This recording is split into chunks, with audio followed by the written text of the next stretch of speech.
Hey guys, today's video, we're going to talk about a few of the different Viper ready to run cars.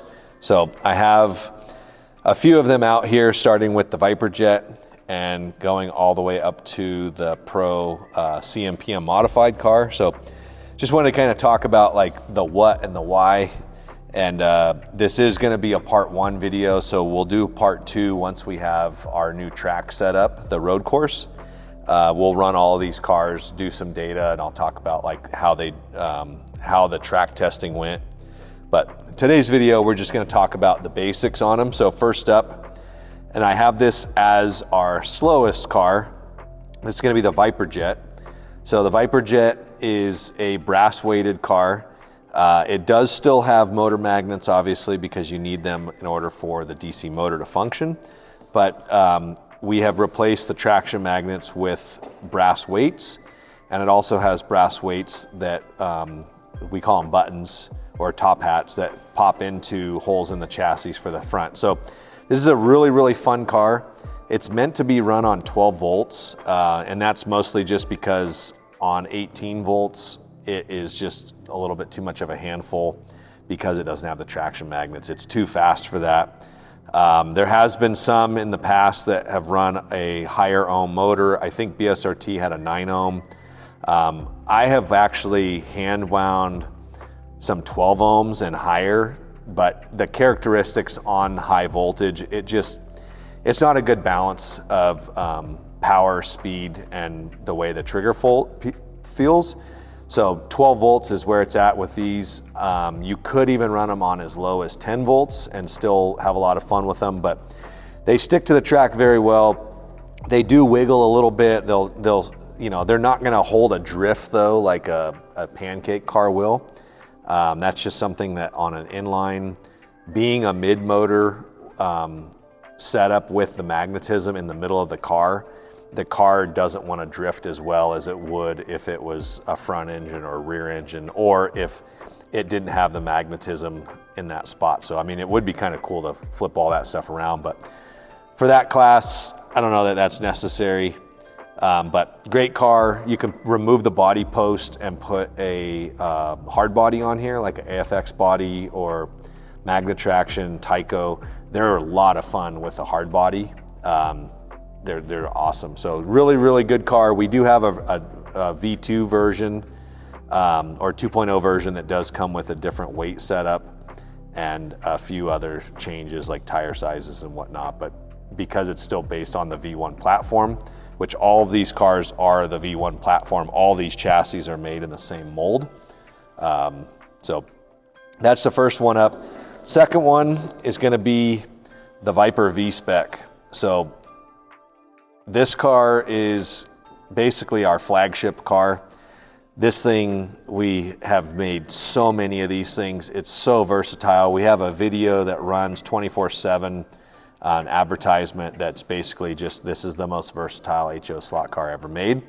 And that is because you can run it with a Lexan, you can run it with the hard body, different clips. That actually applies to all of the cars, but the V-Spec is kind of the flagship because it does have the 6 ohm arm or 5.8 ohm now with level 4 magnets. So this is equal to, I mean, it's not in speed, but it's equal to a stock Tyco or a stock AFX Super G Plus. So kind of where the performance hobby side, the performance mainstream side of slot cars, like going from the 440 X2 to the Super G Plus, that pretty much stopped at the G Plus, and the Mega Gs, as you know, there wasn't a continuous increase in speed.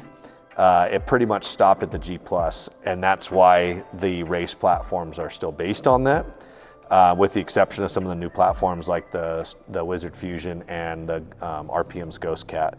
So this car though, it's a 5.8 ohm arm, level 4 magnets, really good balance, has razor front end, 723 or 722 gearing. It's just an overall fantastic car. 50 bucks, you can put whatever body you want on there. It's really, really awesome.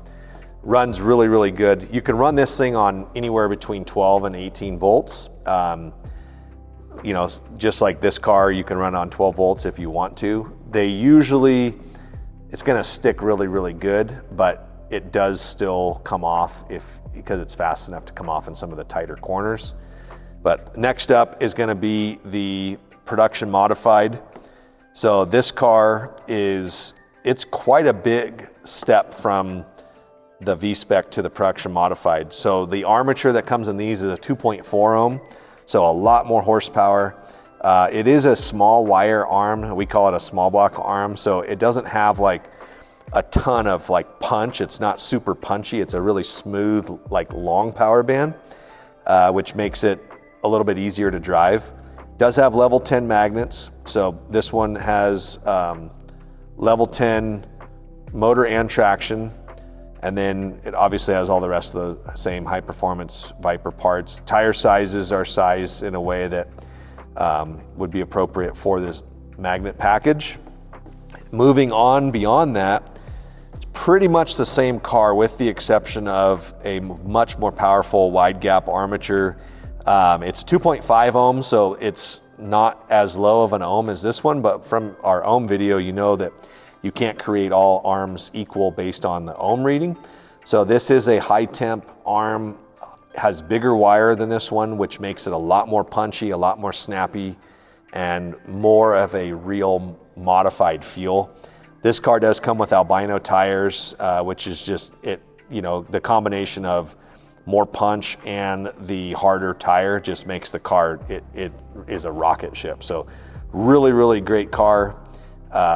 Still, it's a production car. You know, I mean, these are readily available from us anytime, and it'll smoke the crap out of a Mega G Plus. So they say that that's the fastest slot car ever made. Totally false. This thing will blow it away. Actually, a lot of these cars here will. Pretty much everything on the table will, except for the Viper Jet. But moving on from that, you kind of get into what I call a pro build, which these are basically the pro version of these cars here. So this is the pro version of the V-Spec. This basically has everything you can do within the rules for what we call Spec Racer, which is a hopper class. This has everything you can do to that. So it's still a 5.8 ohm arm, but it's balanced. It still uses level 4 magnets just as the V-Spec does, but then it also has independent front end. It has gold plated hardware, which we use either gold or silver depending on what our stock management is. Both of those are better conductors than raw brass or copper. Does have different size tires, has pin chassis, which is all standard. The end bell is fully broken in and it is tweaked. So this is a full race version of the V-Spec. And speed-wise, I mean, it's quite a big difference between the two. A lot of guys will start out with this and they can add the parts from this car to turn this car into the Spec Racer, which is what's so cool about this. Is it's not about the money. It's not about if you can afford to buy this or not. If you can't, it's fine. Start with this, learn how to drive, start changing the tires, start upgrading the car from there. So the next one in the last car in our lineup today is going to be the pro version of our modifieds, and this is what we call a CMPM car, which is compression molded polymer modified, which is really just referring to the magnets, which all of these have level 10 mags. The process of how those are made is what the class is named after. It's a hopper class. So this is basically the pro version of these cars here. It's slippery, it's so fast, it's slippery. But it has a balanced 2.5 ohm, plated parts, independent front end, size rear tires. We do a flip T-boss on it to regulate the rear axle movement. It does have a flange bushing. Just, this thing is a really killer car, super fast. Has a lot more RPM than the non-balanced version. But like I said earlier with this car, these can be turned into this. And there's even higher levels of this as well. So we do have a restricted open car, which comes with level 25 magnets, but there's not really a class for that. It's more of an outlaw car, which is why I don't have it out here. But yeah, that's kind of the scoop on all of our production cars. We do build a ton of custom cars. So someone might request something like this, but maybe with silicon sponge tires. That's kind of like a California modified car, or sorry, California super stock car. Or if it's just in their groups, they have rules where, hey, we can only run level 4 magnets, but anything else goes. So it might be an odd combo where you have level 4 with like a 3.5 ohm arm or something like that. But same thing goes for CMPM. You can run any tires you want. You can do ball bearings if you want. You can do custom wound arms if you want. So there's a lot of range of, there's a lot of range from a $70 production modified to a full custom, $250 metal gear, ball bearing, custom wound, compression mold modified car. So hopefully this video is helpful explaining that. When we have the track set up, we are going to do track testing, and we'll go through kind of the feel of the car, and you'll be able to see the lap times, and I'll talk about the driving. We'll probably show like the amount of trigger input, but I can tell you that the trigger input between the slowest and fastest, the amount of inputs are going to be the same, okay?